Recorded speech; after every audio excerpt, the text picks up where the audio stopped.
Franchement, il n'y a que à moi que ce genre de galère arrive en plein milieu du stage. Hello, bienvenue dans mon calendrier de l'avant de mes anecdotes étudiantes, jour numéro 19.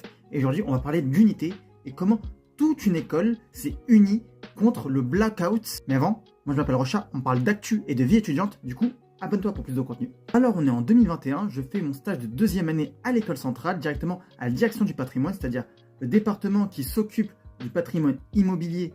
Ma mission, c'est d'être assistant ingénieur et j'accompagne le directeur du patrimoine et l'adjoint au directeur du patrimoine sur les différents chantiers et les différentes problématiques de ce secteur. Le stage, il est super cool. De ce que je vais vous raconter vraiment de cette catastrophe qui s'est produite sur le campus et c'est limite une première. Et c'est pas moi qui le dis, c'est un employé qui a plus de 30 ans dans l'école. Il n'avait jamais vu ça.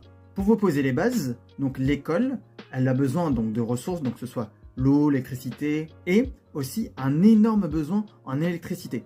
À savoir qu'il y a quand même une boucle de haut voltage sur le campus afin d'alimenter aussi bien les départements scientifiques, le personnel, aussi bien pédagogique que de l'école et aussi les habitations. Et ce jour-là, il y a eu une pluie battante. Elle ne s'est pas arrêtée de la journée. Vraiment, il a plu et au bout d'un moment, tout s'éteint.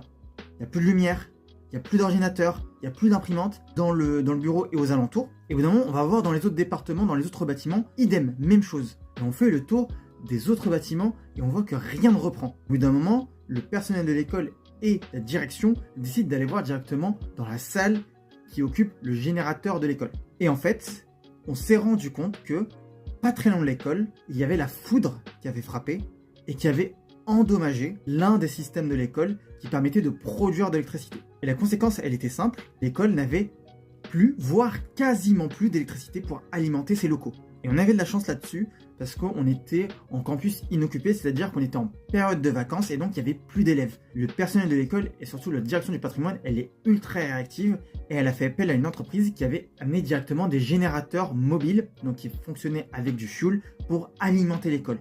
Et avec ça, on avait pu tenir à peu près une semaine. Et à savoir que cet événement, il ne s'est jamais produit. Et là, vraiment, je m'étais dit, c'est incroyable la chance que j'ai d'être au milieu d'une crise. Alors, chance et ma chance aussi.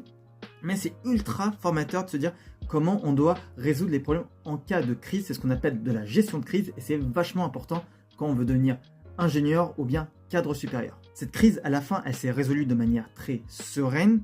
Parce que la coordination, la gestion de projet, la logistique, l'anticipation, c'est vraiment des qualités qui sont recherchées par les employeurs et par les entreprises elles-mêmes. Et si tu veux avoir plus de conseils sur la vie étudiante et même sur la vie professionnelle, n'hésite pas à aller écouter mon podcast After School. Nous, on se retrouve demain pour une prochaine anecdote.